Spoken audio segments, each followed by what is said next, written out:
Mon ressenti à l'approche du meeting, c'est avant tout de l'excitation, parce que c'est un projet sur lequel on travaille depuis septembre.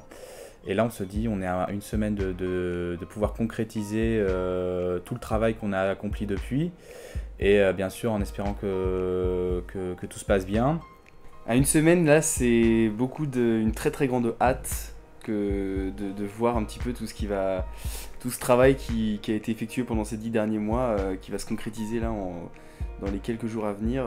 J'ai hâte de voir ce qu'on a créé, voilà, on a travaillé pendant un an sur un tel projet, et j'ai vraiment envie de voir qu'est-ce qu'on a accompli, donc vraiment le produit final. Alors ma plus grande appréhension à ce jour, je pense que c'est qu'on manque de bénévoles. Parce que c'est vrai que les bénévoles font tout le meeting et qu'on n'est pas loin du compte, mais il en faut encore, et je pense que c'est ce qui nous manque vraiment actuellement. Ma plus grande appréhension à une semaine du meeting, j'avoue que je commence à avoir un petit peu d'appréhension pour la météo. On commence à regarder les prévisions, ça fait déjà quasiment 15 jours que j'essaie de regarder, mais voilà. C'est toujours la plus grande question, est-ce qu'il va faire beau? Est-ce qu'on aura pensé à tout?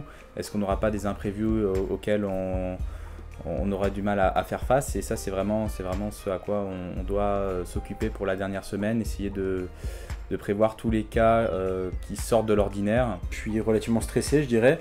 Donc moi, c'est surtout par rapport à des mauvaises surprises, donc au niveau budgétaire. J'ai un peu peur d'avoir au dernier moment une grosse dépense qui pourrait arriver.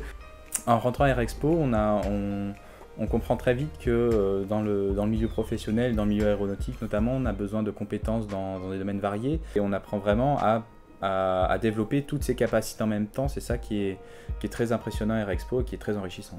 Alors je pense que cette expérience a été très intéressante parce qu'effectivement j'ai appris à parler à des administrations, à contacter des gens importants, à rédiger des dossiers pareil, qui partent à la préfecture, donc des dossiers très cadrés. Cette expérience m'a avant tout apporté, je pense, de l'humilité.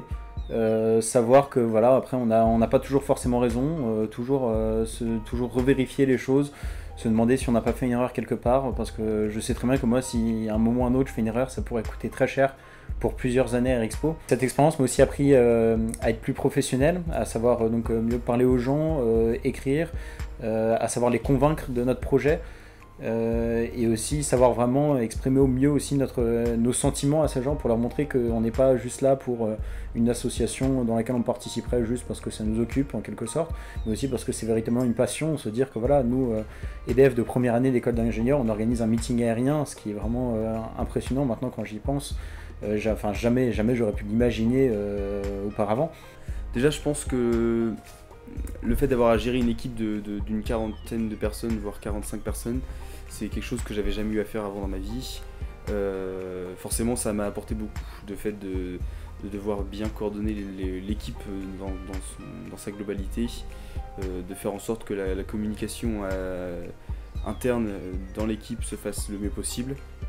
Voilà, c'est des choses que j'ai apprises au fur et à mesure. Et tout ce qui concerne l'organisation des réunions, parce qu'il y en a eu énormément de réunions, ça a été beaucoup de choses à organiser, prévoir les interventions, essayer de gérer un petit peu tout ça, donc ça c'est quelque chose que je n'avais pas eu à faire avant non plus.